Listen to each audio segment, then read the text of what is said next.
At ang bibi ko. I love you! Love you, pare. Bibo! Bibo!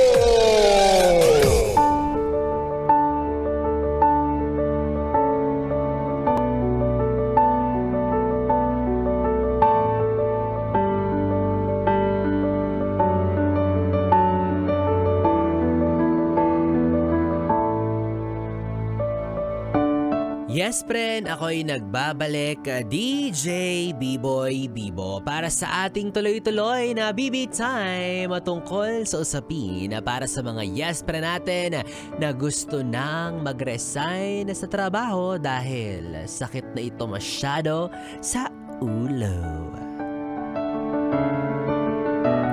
Pero bago tayo magtuloy-tuloy sa ating usapan, batiin muna natin yung mga yes, friend natin na kasalukuyang nagtatype ng resignation sa mga oras na ito. Oh. I-send mo yan ha, huwag mong i-draft-draft yan ha. Gawa-gawa ka ng resignation letter tapos napapanis lang yan dyan sa draft mo. Diba? Kumbaga, kung maaalala natin, no? Habang yung mga panahon na nagpapakandahirap tayo maghanap ng trabaho, magpasa ng resume sa kung saan-saang kumpanya. Look at you now. Gumagawa ng isang lihim na liham. Diba? Para sa boss mo bilang pamamaalam. Oh! Kumbaga resume noon. Resignation letter na ngayon, yeah. Before we proceed para sa ating usapin ngayong gabi, I would just like to remind you everyone na ang pagre-resign po ay lubos na pinag-iisipan, no? Alam ko na madalas laman ito ng biru-biruan, laman ito ng mga usap-usapan, di ba? Para sa mga typical na empleyado na nagtatrabaho sa isang kumpanya na magre-resign na ako, ayoko na, hindi ko na kaya. Titigil ko na to. Gagawa na ako ng resignation letter ko, ipapasa ko na sa boss ko. Yes, madaling sabihin, but we also have to understand na maraming factors tayong dapat i-consider kapag naiisipan na nating mag-resign or umayaw sa kasalukuyan nating trabaho. 'Di ba? Una sa lahat, kung magre-resign ka ngayon, may plan B ka ba? May malilipatan ka na ba? Or kung ayaw mo pang magtrabaho ulit, masosustain mo ba yung wala kang kinikitang pera sa buwan-buwan?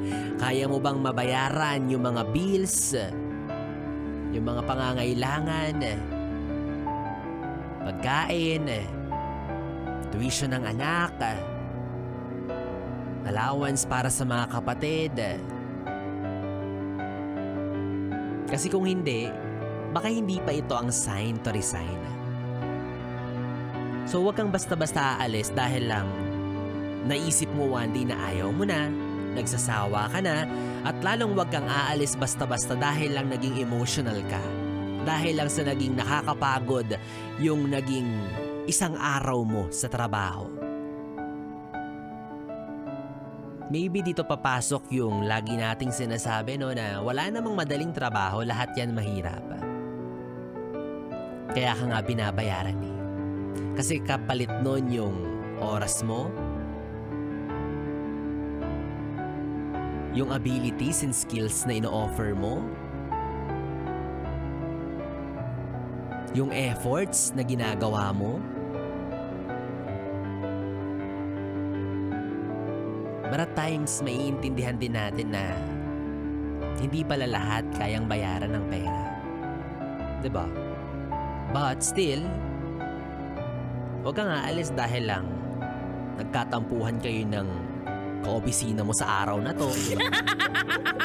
Kumbaga, kung aalis ka man, make sure that you are certain about that exact reason. Make sure na yung mga dahilan na yon ay non-negotiable for you. For example, 'di ba, meron kang talagang katrabaho na alam mo na, basta beyond what's non-negotiable. At dapat sigurado ka sa rason na yun. At dapat matagal mong pinag-isipan. Kasi mahirap na, 'di ba? Yung aalis ka na lang basta-basta tapos sa dulo. Pagkatapos, nga. So ikaw rin yung mahihirapan, 'di ba?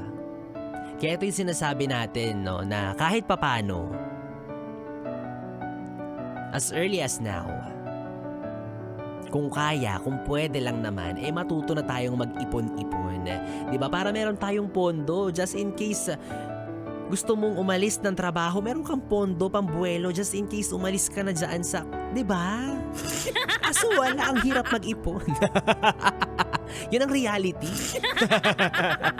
Pero diba, practically speaking, big help yun sana. Yung meron kang naipon na pera, diba? Tapos ayaw mo na magtrabaho one day, gusto mo munang magpahinga, di go, umalis ka. At isaalis ka knowing that you are ready. Alam mong meron ka pang bala. Alam mong kahit papano may madudukot ka pa as you are preparing for something new, for a new journey, for new work, for new career. Diba?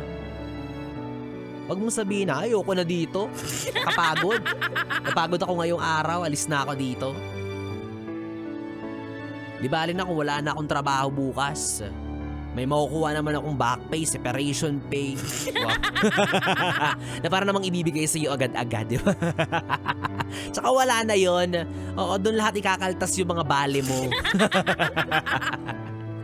Pero, mga yes friend, hindi ko rin naman i-invalidate, no? Ito naman ang punto ng usapan natin ngayong gabi. We do not invalidate the feelings of those who are really decided and eager to resign. Yan, 'di ba? May mga yes friend din naman tayo sa kabilang banda na talagang ayaw na talaga pero nagdadalawang isip pa. Yung mga yes friend natin na pigang-piga na, talagang kinakaladkad na lang ang dalawang paa papasok ng opisina pero kahit papaano may considerations pa pero talagang alam mo yun, indecisive lang siya. Talagang ayoko na talaga dito pero bakit ganun hindi ako makaalis-alis? Well, kung apektado na ang well-being mo na talagang siguradong ka na at eksaktong-eksakto na yung mga nakikita mong rason para iwan mo na yung kasalukuyan mong trabaho, umalis ka na.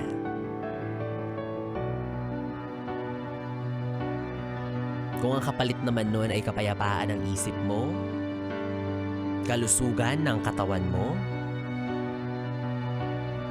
umalis ka na. Kasi may mga factors din naman kung bakit talagang nagre-resign ng isang empleyado at valid yung rason, di ba? Unlike sa mga sinabi ko kanina, nakababawan lang like nagkapalit lang kayo ng tasa ng ka-office mate mo, ng coffee mug, ayaw mo na agad magtrabaho, di ba? Beyond that, may mga yes friend din tayo nakaka-experience ng hindi na healthy yung environment na ginagalawan niya sa workplace niya. Yung talagang toxic na o hindi naman kaya talagang hindi na sila napapasweldo ng tama. Kumbaga, wala na rin silang napapala kahit magtrabaho sila mula umaga hanggang gabi sa opisina, 'di ba? Yun yung mga talagang valid factors. Mental health, physical health, financial health. Diba? Umalis ka na. And I believe there's so much beyond that box. Huwag mong ikulong yung sarili mo sa isang kahon. Huwag mong ikulong yung sarili mo sa comfort zone na ginagalawan mo ngayon. Alam ko, nakakatakot. Kasi hindi mo nga naman alam kung anong mangyayari sa'yo after all. After mong mag-resign. Pero that's the beauty in it, 'di ba? Yan yung ganda sa pag-explore. Hindi mo alam kung anong naghihintay sa'yo sa dulo. So better yet, keep on trying. Keep on doing and seeking the things that you love. Alam ko magiging mahirap, 'di ba? Pero kung magiging practical ka, o talagang ayaw mo na, kailangan maging matapang ka. Oo, opportunity knocks once. Pero what if may opportunity din pala sa labas? Na what if kung matagal mo na siyang ginawa, mas may growth ka palang mapapala? But I also understand that you have considerations. At wala rin namang masama dyan, di ba, na kahit gustong-gusto mo nang umalis, hindi ka makaalis kasi may mga considerations ka. Yes, I understand. Tama nga naman din. Kaya dito din papasok yung what ifs natin. No? What if hindi ako nagmula sa mahirap na pamilya? What if hindi ako nagmula sa isang pamilya kung saan ay may pressure na kapag hindi ka nagtrabaho, pabigat ka na? What if kaya kong isustain yung buhay ko kasi walang mga umaasa? Diba? Yung kahit ayaw mo na, pagod na yung katawan mo, pagod na yung isip mo, hindi ka pwedeng huminto kasi may mga umaasa sa'yo, may mga naghihintay na bayarin mo.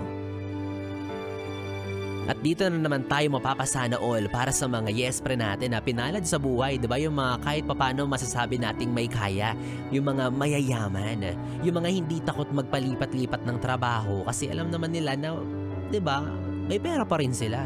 Hindi takot mag-resign kasi wala namang mawawala. Sana all.